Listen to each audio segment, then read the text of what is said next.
We head to the UK now for a classic day out at the home of motor racing. The famous Silverstone circuit in England recently played host to the world's biggest classic motor racing festival. Now in its 21st year, the Silverstone Classic is a celebration of motor racing heritage, and for 2011 it was bigger than ever. The event's grown over the last few years. It has really become the world's biggest classic motor racing festival. One of our phrases is access all areas.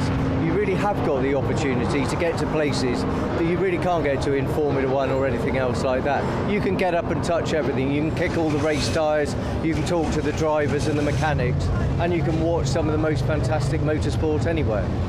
This year's Classic centred on a very special anniversary, the official 50th birthday celebration of perhaps the most famous British sports car ever made. This afternoon we're doing the world record attempt of a number of E-types on a track together. It's a Guinness World Record attempt. We're hoping to get somewhere around 1,000. They were built just up the road.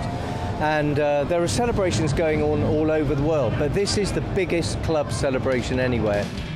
The parade on the new Silverstone Grand Prix circuit was an unforgettable sight. The spectacle of so many E-types gathered in one place might never be seen again. Makes us feel really proud. I mean, this is something that Britain can be proud of. That's why we're flying the flag. I mean, in the 60s, the car was untouchable, really. I mean, Jaguar has always provided cars for the masses that are a little bit racy, but affordable at the same time.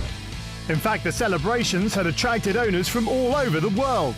I'm George Denny from Switzerland, and I'm from Jaguar Drivers Club Switzerland. I'm vice president. The E-Type was launched in Geneva, and it was an absolute revelation of how cars could be built, because if you compare other cars of the era, I mean, Jaguar was in a totally different world. It was like a car from the moon.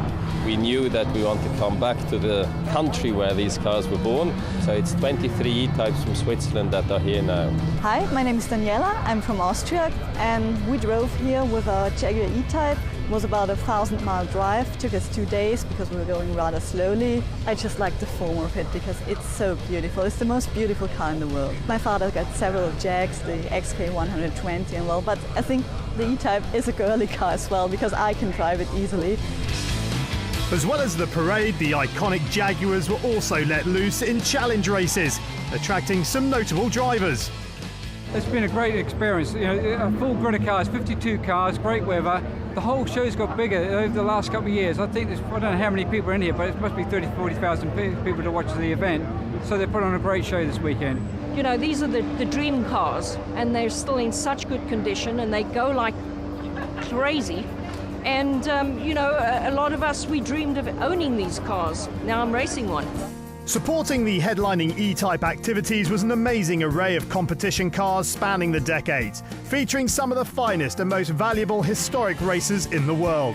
One of the favourites were the GP Masters F1 cars dating back to 1966. What's wonderful about it is that it's the opportunity to see these cars, which many people saw in period, in the very esoteric surroundings of a Grand Prix. It's the spectacle, it's the noise, it's what it looks like.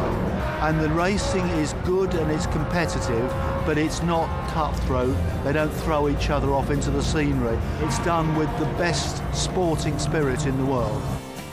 Over the weekend, 80,000 people enjoyed the evocative motorsport history, while over 800 E-types took part in the special birthday parade. This year's event really lived up to its billing as the biggest classic racing festival. This has now turned into probably the best historic race meeting. It's so iconic now, and I think they've built up something which will stand for years as being the premier meeting in Europe.